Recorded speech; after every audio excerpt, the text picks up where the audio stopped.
Now in the first video we learn about the Lok Sabha speaker, and here's the another, that is the chairman of Rajya Sabha. Lok Sabha, Rajya Sabha, President. These are the three main parts or parliament is consist of. So we learn about the Lok Sabha speaker. Now what about the Rajya Sabha? The chairman exercise a control over the functioning of Rajya Sabha. Same like speaker of Lok Sabha, for to control over, to guide them for and control of Lok Sabha. It is the function of speaker. Like the same, the chairman is there, chairman of Rajya Sabha. The chairman exercise a control over the functioning of Rajya Sabha. The vice president is the ex officio chairman of Rajya Sabha. And here is this, you have to note that the speaker of Lok Sabha is elected by the members. Elected, right? He is elected, but chairman, the vice president is the ex officio chairman of Rajya Sabha. Means there is no need to choose a chairman of Rajya Sabha. There is the provision in constitution. The vice president of our country will be the chairman, ex officio chairman of Rajya Sabha. The function of Rajya Sabha chairman also include maintaining the discipline in the house, facilitating discussion, giving members a chance to speak, etc.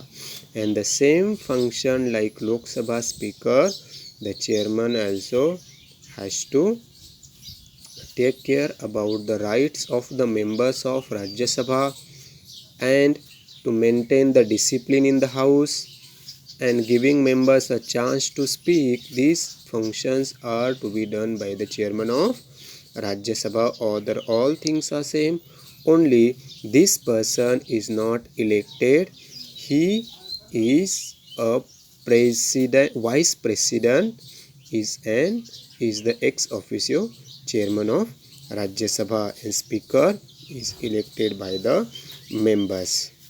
Right? Now, how does the parliament makes law? It is the process that we know very well. Because our constitution is flexible and we means parliament can do the changes in it. Some provisions are there for that we have learned in the amendment of the constitution. Now how it makes, in our country the parliament is empowered to make laws, to formulate them. A certain system has been adopted. This system is known as law making process.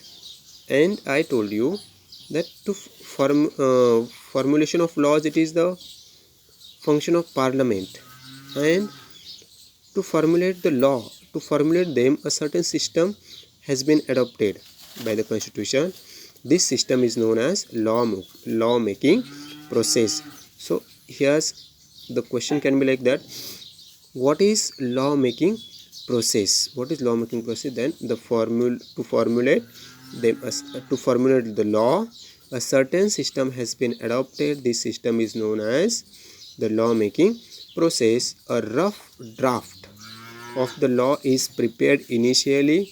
The draft or outline is known as draft proposal of the law or bill of law. First, before going to formulate the law, a rough draft, we are doing the rough work, means for the practice, or we plans it first. Like the same, this rough draft of a law is prepared initially. Then this draft or this law or outline is known as the draft proposal or the law or bill of law. There are two types of bills that are primarily introduced in house of the parliament: money bill and ordinary bill. These bills means a rough draft or draft proposal of the law or bill of law, and these bills are of two types, that is money bill and ordinary bill. In order to be converted into an act law, the bill undergoes following process. and to convert into an act the bill that undergoes the following process that we will learn in another video.